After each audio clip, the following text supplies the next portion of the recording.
We headed out with Sanibel Fire and Rescue District along with the United States Coast Guard as they showed us how patrols go on the water. As Lieutenant Brian Howell explains, we see a lot of jet ski accidents, boaters against boaters, people falling off.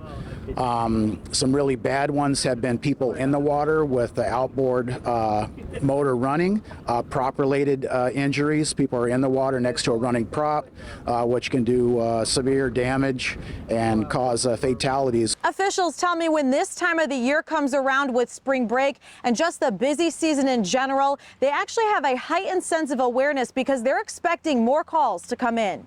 We have a lot of boat collisions.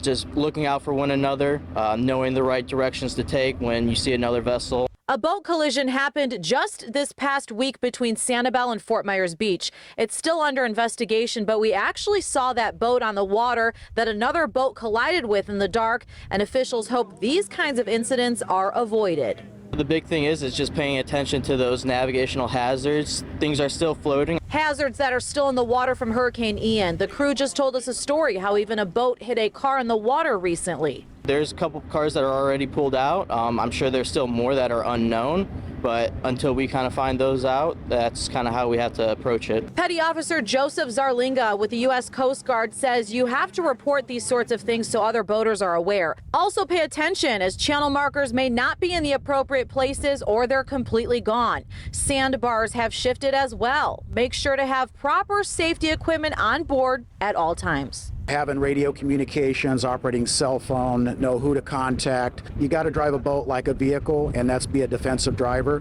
because you can assume that the other boaters aren't aware of you. So if you drive more defensively, that can help you. In Sanibel, Elise Chingari, Fox 4.